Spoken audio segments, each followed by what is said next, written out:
ഒരു മാഫിയ പോലെയാണ്, തീവ്രവാദപരമാണ്. ഇടുകയില ഞാൻ വരും ഞാൻ. മമ്മൂട്ടി തൻ്റെ ആരോഗ്യം, നമ്മളെ യൗവനം കാത്തു സൂക്ഷിക്കാൻ വേണ്ടി ഇത്തരത്തിലുള്ള കുട്ടികളെ ഉപയോഗിച്ചു. മോഹൻലാൽ എന്ന് പറയുന്ന നടൻ നമുക്കറിയാം 10,000-ലേക്ക് ആളുകളെ, പെൺകുട്ടികളെ പങ്കുവെച്ചു എന്ന് പറയുന്ന നടനാണ്. ദൂരയിൽ നിന്നാണ് എനിക്ക് ദുരനുഭവം ഉണ്ടായത്. ഞാൻ സെക്രട്ടേറിയറ്റിലെ ടോയ്ലറ്റിൽ പോയിട്ട് വരുമ്പോൾ അദ്ദേഹം പുറകിൽ നിന്ന് കെട്ടിപ്പിടിക്കുകയും ചുംബിക്കുകയും ചെയ്തത് എനിക്ക് വളരെ വിഷമമുണ്ട സംഭവം. ഹലോ ഗായ്സ്, പുതിയ വീഡിയോയിലേക്ക് എല്ലാ കൂട്ടുകാർക്കും വീണ്ടും ഒരിക്കൽ കൂടി സ്വാഗതം. പടക്കക്കടയ്ക്ക് തീ പിടിച്ച അവസ്ഥയാണ് മലയാള സിനിമയുടെ ഇപ്പോഴത്തെ അവസ്ഥ. ജീവനോടെ ആരെങ്കിലും ബാക്കിയുണ്ടോ എന്നുള്ളതാണ് സംശയം. ഉണ്ടെങ്കിൽ തന്നെ വിരലിലെണ്ണാവുന്ന ആൾക്കാർ മാത്രമാണ് ഇനി ബാക്കിയുള്ളത്. നമ്മുടെ മനസ്സിൽ ദൈവമായി കരുതിയ പല മഹാനടന്മാരും വെറും മലരന്മാരാണെന്ന് തെളിയിക്കുന്ന സന്ദർഭമാണ് ഇപ്പോൾ വന്നുകൊണ്ടിരിക്കുന്നത്. മോഹൻലാൽ, മമ്മൂട്ടി എന്നിവർക്കെതിരെ വരെ ഇപ്പോൾ വൻ ആരോപണങ്ങളാണ് വരുന്നത്. മോഹൻലാലിനെ പറ്റി നമ്മൾ ചില കിംവദന്തികളൊക്കെ കേട്ടിട്ടുണ്ട്, പക്ഷേ മമ്മൂക്കായെ പറ്റി നമ്മൾ ഇതുവരെ അങ്ങനെ കേട്ടിട്ടില്ല. പക്ഷേ അദ്ദേഹത്തിനെതിരെയും വൻ ആരോപണങ്ങളാണ് ഈ ഹേമ കമ്മിറ്റി റിപ്പോർട്ടിനെ തുടർന്ന് ഉണ്ടായിക്കൊണ്ടിരിക്കുന്നത്. ഈ WCCയുടെ പരാതിയെ തുടർന്നാണ് ഹേമ കമ്മിറ്റിക്ക് സർക്കാർ അന്വേഷണം വെച്ചതും ഈ കാര്യങ്ങളെല്ലാം പുറത്തു വരാനുണ്ടായ സാഹചര്യം. വലിയ ഒരു മഞ്ഞുമലയുടെ ഒരു ചെറിയ ഭാഗം മാത്രമാണ് നമ്മളിപ്പോൾ കണ്ടുകൊണ്ടിരിക്കുന്നത്. ഇതിനടി വലിയ വലിയ തിമിംഗലങ്ങളും സ്രാവുകളും ഒക്കെ ഒളിച്ചിരിപ്പുണ്ട്. അവരെല്ലാം പുറത്തു വരും എന്നതാണ് ഇപ്പോൾ ഉള്ള അവസ്ഥ. ഒന്നും മിണ്ടാതെ ഇരിക്കുന്ന നടിമാരുടെ കാര്യമാണ് വളരെ പരിതാപകരം. എന്ന് വെച്ച് കഴിഞ്ഞാൽ അവർ ഇപ്പം നടന്മാരുടെ ഇംഗിതത്തിന് വഴങ്ങിയ നടിമാരെന്ന രീതിയിലാണ് പൊതുസമൂഹം ഇപ്പോൾ കണ്ടുകൊണ്ടിരിക്കുന്നത്.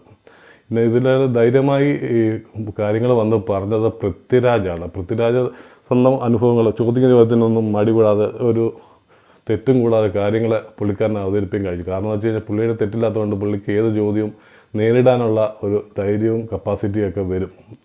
പണവും പ്രശസ്തിയുള്ളവരുടെ കേസുകളൊക്കെ മുങ്ങിപ്പോകുന്ന അവസ്ഥകളാണ് സാധാരണ ഉണ്ടായിക്കൊണ്ടിരിക്കുന്നത്. ഇപ്പോൾ അങ്ങനെ സംഭവിക്കാൻ സാധ്യത കുറവാണ്. കാരണം എന്ന് വെച്ച് കഴിഞ്ഞാൽ നമ്മുടെ ഈ സമൂഹ മാധ്യമങ്ങൾക്കൂടെയുള്ള ഈ റിപ്പോർട്ടുകളെല്ലാം ആൾക്കാർ ലൈവായിട്ട് കണ്ടുകൊണ്ടിരിക്കുന്ന അവസ്ഥയിൽ മുക്കാനൊക്കെ വളരെ പാടായുള്ളൊരു അവസ്ഥയാണ്. ഒന്നാം ഘട്ടത്തിൽ ആദ്യം ഈ കേസിൽ പൊക്കിയിരിക്കുന്നത് സിദ്ദിഖിനെയും രഞ്ജിത്തിനെയാണ്. സിദ്ദിഖിൻ്റെ പരാതിക്കാരി രേവതി സമ്പത്ത് എന്ന് പറയുന്ന നടിയാണ്. അതുപോലെ തന്നെ രഞ്ജിത്തിൻ്റെ പരാതിക്കാരി ബംഗാളി നടിയായ ശ്രീലേഖ മിത്രയും. അതുപോലെ രേവതിയെ പറ്റിയുള്ള കുറേ കിംവദന്തികളൊക്കെ പരക്കുന്നുണ്ട്. ഇതൊക്കെ നമുക്ക് ജസ്റ്റ് അതിൻ്റെ വീഡിയോ ഒന്ന് കണ്ടിട്ട് വരാം. ഇവർ രണ്ടുപേരെയും പറ്റിയുള്ള വീഡിയോ ഒന്ന് ജസ്റ്റ് കണ്ടിട്ട് വരാം. ആദ്യം നമുക്ക് സിദ്ദിഖിൻ്റെ കാണാം, അത് കഴിഞ്ഞ് നമുക്ക് രഞ്ജിത്തിൻ്റെ വീഡിയോ കാണാം.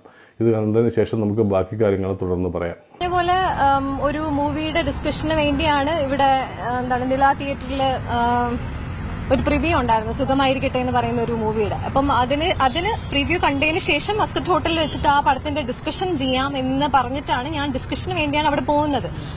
ഇത് സംഭവിക്കുന്നത് 20-21 വയസ്സുള്ളപ്പോൾ ഉള്ള കാര്യമാണ് ഞാൻ പറയുന്നത്. അപ്പൊ അവിടെ പോകുമ്പോ ഇദ്ദേഹത്തിന്റെ ഒരു അപ്രോച്ച് എന്ന് പറയുന്നത് അതുവരെ മോളെ എന്നുള്ള സോ കോൾഡ് മോളെ, എല്ലാരെയും വിളിക്കുന്ന പോലെ മോളെ, ഈ മോളെ വിളിയിൽ നമ്മൾ ഒരിക്കലും ആ ഒരു സമയത്ത് നമ്മൾ പ്രതീക്ഷിക്കുന്നില്ല ഇങ്ങനെയാണ്, ഇങ്ങനത്തെ ഒരു അപ്രോച്ച് ആയിരിക്കാം ഇദ്ദേഹത്തിന് സംഭവിക്കുന്നതെന്ന് അറിയില്ല.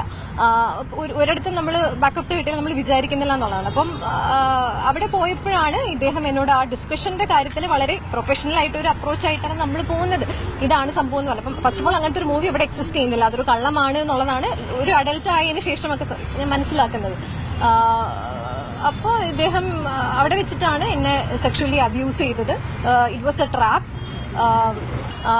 അത്രത്തോളം വേദന തന്ന് ഞാൻ അതിന് തിരിച്ചു കൊടുക്കേണ്ടി വന്നത് എന്റെ സ്വപ്നം, ആ സ്വപ്നവുമായിട്ട് ബന്ധപ്പെട്ട സമയം,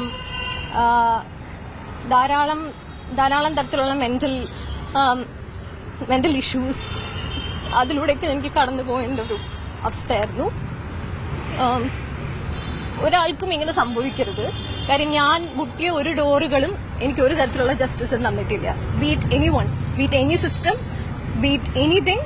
എനിക്ക് ഒരിടത്തുനിന്ന് പോലും എനിക്ക് ഒന്നും കിട്ടിയിട്ടില്ല. എനിക്ക് ബംഗാളി നടി ശ്രീലേഖ മിത്ര ഒരു പ്രമുഖ സംവിധായകന് തനിക്ക് നേരെ പീഡനശ്രമം ഉണ്ടായി എന്നാണ് ശ്രീലേഖയുടെ തുറന്നു പറച്ചിൽ. ഒടുവിൽ സംവിധായകന്റെ മുറിയിൽ നിന്ന് ഇറങ്ങി ഓടേണ്ടി വന്നെന്നും കേരളത്തെക്കുറിച്ച് ഓർക്കുമ്പോഴൊക്കെ ആ ദുരനുഭവം മനസ്സിലേക്ക് തെളിഞ്ഞു വരികയാണെന്നും ശ്രീലേഖ മിത്ര പറയുന്നു. Sure, probably benefit of doubt. I was giving him the benefit of doubt. So after that, when he felt that I'm not protesting or I'm not doing anything, he started to play with my hair and, touching the nape of my neck. So I immediately got out of that room. I spoke to the assistant director. I called him. That guy actually, he was the one who spoke to me initially. So I said, I'm not doing this film. രഞ്ജിത്തുമായി വളരെ അടുത്ത ബന്ധമായി. രഞ്ജിത്തിൻ്റെ ഏറ്റവും പ്രിയപ്പെട്ട ആളായി. രഞ്ജിത്തിന് രേവതി ഇല്ലാതെ ജീവിക്കാൻ പറ്റില്ല. ഏത് സമയത്ത് ഫോണിലൂടെയാണെങ്കിൽ നേരിട്ടും രഞ്ജിത്ത് രേവതിയോട് ഇഴുകിച്ചേർന്നുകൊണ്ട് മനസ്സും തമ്മിൽ ഒന്നിച്ച് അവർ ശരീരവും മനസ്സും ഒന്നിച്ച് അങ്ങനെ യാത്ര ചെയ്തു. അതിലൊരു കുട്ടി ജനിച്ചു. ഈ സമയത്താണ് ഭാര്യ അറിയുന്നത്. ഭാര്യ ആകെ പ്രശ്നമായി. പിന്നീട് അവർക്ക് മാനസിക നില തെറ്റി. കാരണം അത്രയും അവർ രഞ്ജിത്തിനെ സ്നേഹിച്ചിട്ടുണ്ടായിരുന്നു. മാനസിക നില തെറ്റി അവർ ഭ്രാന്തിയായി എന്നുള്ളതാണ് സത്യം. അതോടൊപ്പം തന്നെ ഈ രേവതി പ്രശ്നം വാർത്തകളായി. രേവതി ഗർഭിണിയാണെന്നുള്ള വിവരം പുറത്തു വന്നു. അത് വലിയ ഒച്ചപ്പാടുണ്ടാക്കി. അങ്ങനെ അവസാനം എന്തായി? രേവതി ഇപ്പോൾ അവസാനം പറഞ്ഞ മറ്റൊരു ഡോണറുടെ ഒരു കുട്ടിയെ ദത്തെടുക്കുകയാണ് ചെയ്തതെന്നാണ് പറയുന്നത്. രേവതി അതുപോലെ പൃഥ്വിരാജിൻ്റെ ഇൻ്റർവ്യൂ സമയത്ത് ഒരു പ്രത്യേക കാര്യം പൃഥ്വിരാജ് എടുത്തു പറഞ്ഞായിരുന്നു. ഈ ആരോപണങ്ങൾ വെറുതെ ഉന്നയിക്കുകയാണെങ്കിൽ അവർക്കെതിരെയും പരാതി ശിക്ഷാ നടപടികൾ വേണമെന്ന് പൃഥ്വിരാജ് പറയുന്നുണ്ട്. അത് സത്യമായ ഒരു അവസ്ഥയാണ്. കാരണം എന്ന് വെച്ച് കഴിഞ്ഞാൽ നമ്മളിപ്പോൾ ഈ പറയുന്ന വ്യക്തികൾ നിരപരാധികളാണെങ്കിൽ അവരുടെ കുടുംബം അനുഭവിക്കുന്ന വിഷമങ്ങളും ദുഃഖങ്ങളും നമ്മളത് കാണാതിരിക്കാൻ കഴിയത്തില്ല. അതുപോലെ വെറുതെയുള്ള പരാതികളാണെങ്കിൽ ഈ പരാതിക്കാർക്കെതിരെ കടുത്ത ശിക്ഷാ നടപടികൾ കൊടുക്കണം എന്നുള്ളതാണ് ഈ സമയത്ത് നമുക്ക് പറയാനുള്ളത്. പിന്നെ രണ്ടാം ഘട്ടത്തിൽ പൊക്കിയിരിക്കുന്നത് മുകേഷ് MLA, ജയസൂര്യ, മണിയമ്പിള്ള രാജു, ഇടവേള ബാബു എന്ന് പറയുന്ന ആൾക്കാരെയാണ്. ഇത് ഒരു നടിയാണ്. ഇവർ 4 പേർക്കെതിരെയും 2 വേറെ അതിൻ്റെ അസിസ്റ്റന്റുമാർക്കെതിരെയും പരാതി നൽകിയിരിക്കുന്ന മീനു മുനീർ എന്ന് പറയുന്ന ഒരു ചെറിയ നടിയാണ് അവർക്കെതിരെ പരാതി നൽകിയിരിക്കുന്നത്. 9 ആ ഒരു കാലഘട്ടത്തിലായിരുന്നു എനിക്ക് സെക്രട്ടേറിയറ്റിൽ വെച്ചാണ് ആദ്യത്തെ ദുരനുഭവം ഉണ്ടായത്. അവിടെ ദേ ഇങ്ങോട്ട് നോക്കിയെന്ന സിനിമയിൽ അഭിനയിക്കുന്ന സമയത്തായിരുന്നു. അത് ജയസൂര്യയിൽ നിന്നാണ് എനിക്ക് ദുരനുഭവം ഉണ്ടായത്. ഞാൻ സെക്രട്ടേറിയറ്റിലെ ടോയ്ലറ്റിൽ പോയിട്ട് വരുമ്പോൾ അദ്ദേഹം പുറകിൽ നിന്ന് കെട്ടിപ്പിടിക്കുകയും ചുംബിക്കുകയും ചെയ്തത് എനിക്ക് വളരെ വിഷമമുണ്ടായ സംഭവം. അപ്പോൾ ഞാൻ പെട്ടെന്ന് നമ്മൾ ഷോക്കായി പോകും. അതായിട്ട് ആദ്യത്തെ സിനിമ, ആദ്യത്തെ അനുഭവം, ഒരു നല്ലൊരു നടനും കൂടെ ഞങ്ങളായപ്പോഴത്തേക്കും പെട്ടെന്ന് ഞാൻ തള്ളിയിട്ടിട്ട് ഓടി താഴെ വന്നു. അപ്പോൾ എനിക്ക് ജഗതി ചേട്ടനുമായിട്ട് ഞാൻ he was very decent and very genuine to me. അപ്പോൾ പുള്ളിക്കാരൻ്റെ അടുത്ത് കംഫർട്ടായിരുന്നു. അപ്പോൾ ഞാൻ വിചാരിച്ചു പുള്ളിക്കാരൻ്റെ അടുത്ത് ഈ കാര്യങ്ങളൊന്ന് പോയി പറയാം. ഞാൻ ഓടിപ്പോയി പുള്ളിക്കാരൻ്റെ അടുത്ത് പോയി താഴെ പോയിരുന്ന് കസേര വലിച്ചിട്ട് ഞാൻ ഇരിക്കുകയും ചെയ്തു. അപ്പോഴത്തേക്കും ജയസൂര്യൻ പുറകെ വന്നിട്ട് പറഞ്ഞു, മിനു എനിക്ക് മിനുവിനോടൊരു കാര്യം പറഞ്ഞു, എസ് ഓർ നോ എന്നൊരു കാര്യം മാത്രം പറഞ്ഞാൽ മതി എന്ന് പറഞ്ഞു. അപ്പോൾ എന്തേലും നോക്കിയപ്പോൾ പുള്ളിക്കാരൻ പറഞ്ഞു, എനിക്ക് ട്രിവാൻഡ്രത്തൊരു ഫ്ലാറ്റുണ്ട്, എനിക്ക് ഇൻട്രസ്റ്റ് ഉണ്ട്, വരുവാണെങ്കിൽ മിനുവിന് ഭാവിയിൽ പല നേട്ടങ്ങളും ഉണ്ടാവും. അപ്പം ഞാൻ നോ എന്ന് പറഞ്ഞു.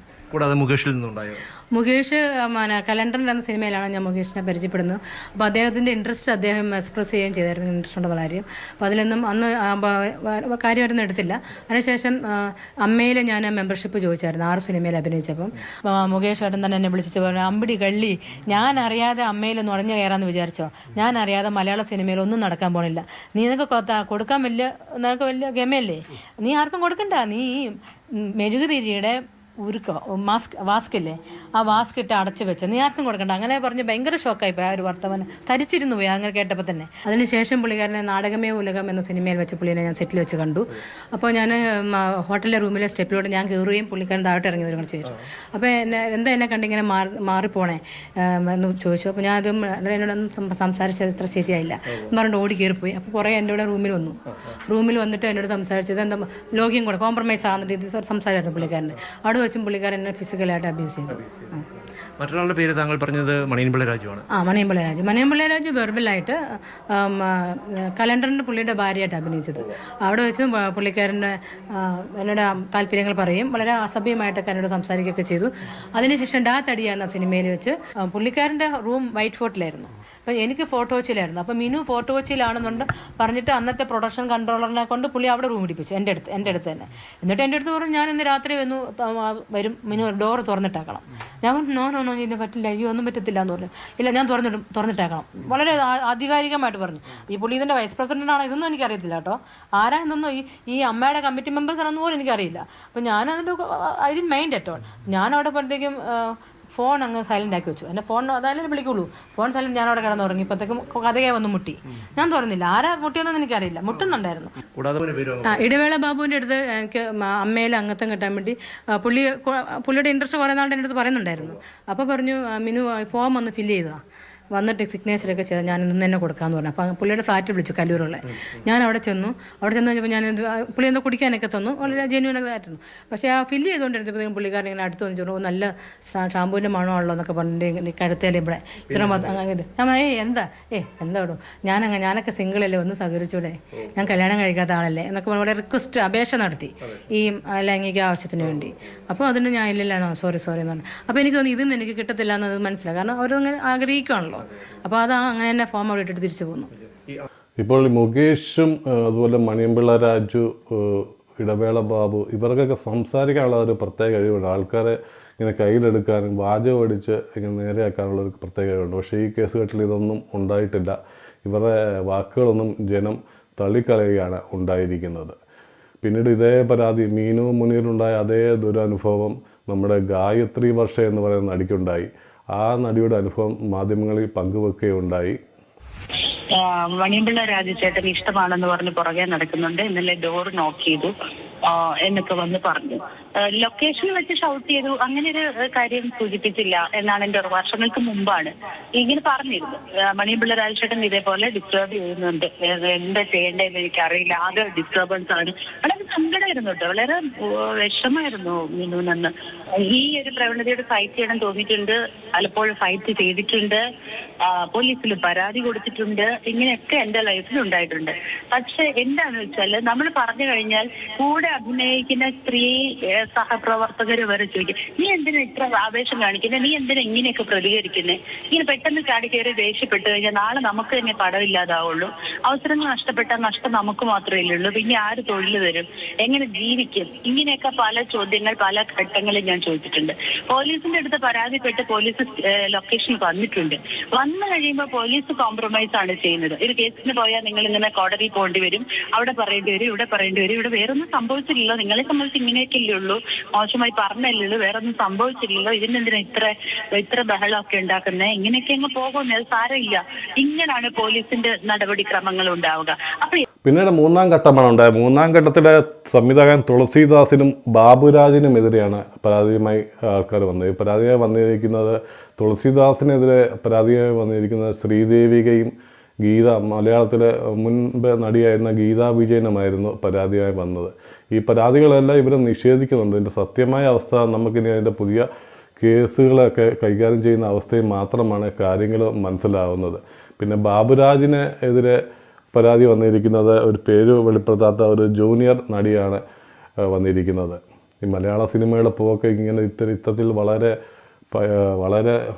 തരം താഴ്ന്ന രീതിയാണെന്ന് നമ്മൾ ആദ്യമായിട്ടാണ് ഇങ്ങനെ അറിയുന്നത്. കാരണം വെച്ച് കഴിഞ്ഞാൽ ഓരോ നുറുങ്ങലും ഒക്കെ കേൾക്കാം, ഈ മലയാള സിനിമയിൽ ഇങ്ങനെയൊക്കെയാണ് സംഭവിക്കുന്നതൊക്കെ നമ്മൾ കേട്ടുള്ളൂ. പക്ഷേ ഇത്തരത്തിൽ അതപ്പതിച്ചൊരു നമ്മളറിയാലോ, വെറും തറയായ രീതിയാണ് മലയാള സിനിമ പോയിക്കൊണ്ടിരുന്ന അവസ്ഥയാണ് നമ്മളിപ്പോൾ കണ്ടുകൊണ്ടിരിക്കുന്നത്. ും നടപടിയുണ്ടാകുന്നില്ല എന്നതാണ് നടി ശ്രീദേവിക ആവർത്തിച്ചുന്നയിക്കുന്നത്. നടി ശ്രീദേവികയുടെ പരാതിയിൽ ഇടപെട്ട ഒരാൾ കൂടിയാണ് മുതിർന്ന താരം ഗീതാ വിജയൻ. ശ്രീമതി ഗീതാ വിജയൻ നമുക്കൊപ്പം ഇപ്പോൾ ടെലിഫോൺ ലൈനിലുണ്ട്. ശ്രീമതി ഗീതാ വിജയൻ, സംരക്ഷണം കിട്ടുന്ന ഉന്നതർ അവരെക്കുറിച്ച് കൃത്യമായ സൂചനകൾ ശ്രീദേവിക അയച്ച ഇമെയിലിലുണ്ട്. പരാതി കിട്ടിയിട്ടും അത് പരിഹരിക്കാതെ അത് മൂടിവെച്ച ഒരു നേതൃത്വം, അതാണല്ലോ താരസംഘടനയ്ക്ക് ഉള്ളത്. നിർഭാഗ്യവശാൽ അതായി പോയല്ലോ ആ താരസംഘടന. ശ്രീമതി ഗീതാ വിജയൻ. അതെ, ആക്ച്വലി ശ്രീദേവികയ്ക്ക് ഞാനൊരു ഇമെയിൽ അയച്ചിരുന്നു, റിപ്ലൈ അയച്ചിരുന്നു ശ്രീദേവികയ്ക്ക്. ആ പരാതിയിൽ ശ്രീദേവികയ്ക്ക് ഉണ്ടായിരുന്ന സെയിം പെർപെട്രേറ്റർ ആണ് 91 I had the same experience with the same perpetrator. ആ സമയത്ത് അതേ സംവിധായകൻ, അത് തുളസീദാസ് ആണ്. അതെ, സംവിധായകൻ തുളസീദാസ് അന്ന് താങ്കളോടും മോശമായി പെരുമാറി. യെസ്, അതേ വ്യക്തി തന്നെയാണ്. അതേ വ്യക്തിയാണ് ശ്രീദേവികയുടെ. അപ്പോൾ actually we were supposed to give a combined statement, ഞങ്ങൾ രണ്ടുപേരും.